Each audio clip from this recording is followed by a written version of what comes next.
Welcome back to Frontier Springs, and believe it or not, it's the third episode already, which is quite impressive for me personally, since my longest series on this channel lasted for 7 episodes, which was the Klugheim Let's Build, if you remember that.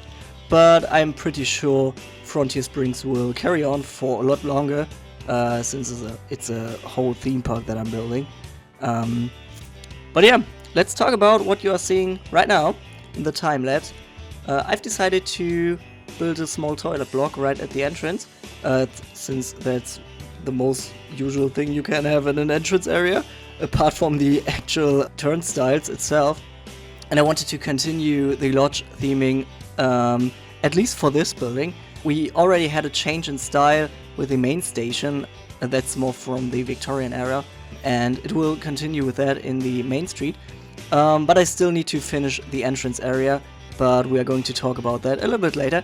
I wanted to keep the toilet block quite small, since we are going to have multiple different facilities all around the park in the future. But yeah, time flies. You can see that I'm nearly done with the building itself, just finishing up the build with some planters, some trees, some bushes, and so on and so forth. I wanted to incorporate like a fake second story of the building, but since the water blocks block the view quite heavily, it didn't really make sense to theme it up too much. But as soon as we have like the glass, the window panes, I'm going to continue theme it up a little bit more to have more details at the entrance area. And now we did a jump in time and location. As you can see, I'm starting to create a B&M inverted roller coaster on the hillside. The reason for that is that I wanted to have a rough layout for my next themed area, or for the first themed area of the park. And I thought that we need a more thrilling roller coaster than the one we have at the entrance. I don't want to have just one theme going in the theme park. It's a theme park after all.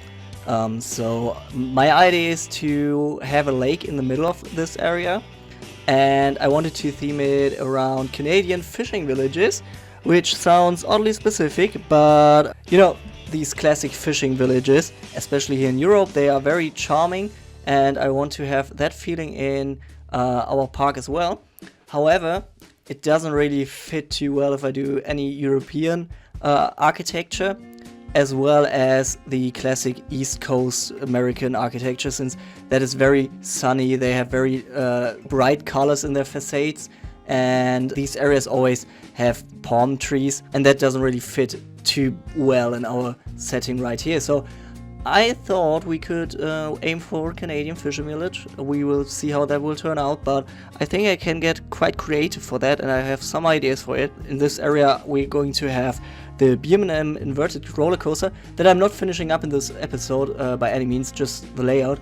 I'm going to add an on-ride point of view of it, of the finished layout at the end of the episode. We are going to have one flat ride that I want to theme to Lighthouse, and one more attraction that I didn't see anyone do yet, and that is a fun house, but a bit more spread out, more like an adventure trail that you probably know from Disney Phantasialand and Europa Park. So we will see how that one will go. I want to use the classic elements of a funhouse with like moving stairs and a trumbull, so I think those will be quite fun to build. But as you can see, we are already back in the main street of the park. Why did I start building the B&M inverted roller coaster in the first place, you might ask, when I'm not actually finishing it off right now? It's for my own motivation, you have to understand that. Because I now have the area ready to continue, I really have the motivation to finish off the main street, and I'm doing that by building a few facades, very much in the style of the opposite building that is the central station, which is our station building for a roller coaster. And now we are doing something really fun. We are building a curved stairway. I was inspired by some real-life Victorian houses. If you Google a few of those, you might find the one that I was inspired by. And which is interesting that I thought that the curved staircase will be the most exhausting part of this build, turned out to be quite easy. I used both of the curved parts that are made out of wood that are in the game. They are perfect 90-degree quarter circles, and there's a one thinner one, which is more like a plank, and a bit of a thicker one that's but it's smaller. So I used both of those, and I still made it double-sided so I could hide the overhanging parts of the stairs, and that worked out pretty well and looks really clean. Normally those round creations are a bit messy, but this one turned out really great. I tried to use the mirror tool at the start of the building. Maybe you have seen that, but the mirroring didn't really work on this one since the angle of the quarter circles was quite off. So I needed to do that completely custom, but it worked out quite well. Now I'm starting with the actual first floor, and you might have seen that I tried to use brick walls again to make him look like shingles, and that didn't really work out since it looked too flat, and also it looked a bit messy and repetitive. So I started to use these just wooden planks and align them just like I would in a western city, but that worked out really great. And again, I'm using these quarter circles for my first big window that has quite some details in it. Not as much as I originally wanted, but when you use too many of these custom sign fonts, it starts acting up for some reason, I don't know. So it starts glitching. But I used custom shingles, finally. It just took me 3 episodes to use custom shingles for my first build. But yeah, I'm not trying to overuse them in future builds, so the part count still stays low. I still don't know how the game is going to perform with like a park that has 200, maybe even 300,000 different pieces. We are going to find out, I assure you that. But yeah, let's just talk about the purpose of this building. Again, it's just a facade, however, I wanted to have something in it. You won't be able to go in any of the top levels by yourself.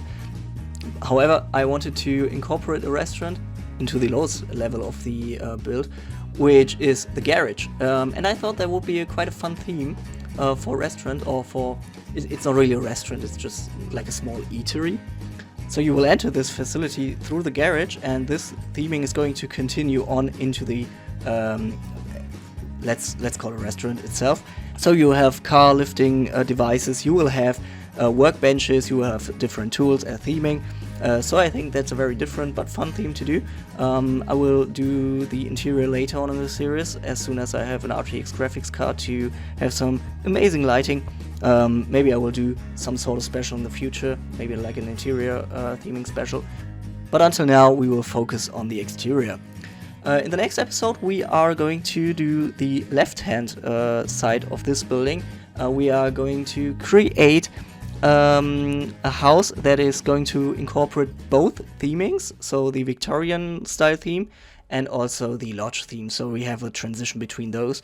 And one last building on the left-hand side to finish off the main street. And after that, we can actually start off with our first themed areas. And as I mentioned before, I'm just going to add a few shots of our progress that we have made in this episode, as well as the onride of our B&M inverted roller coaster. Feel free to write your suggestions for the next few episodes again in the comments. It's really appreciated. Thank you for watching, and I will see you in the next episode of Frontier Springs.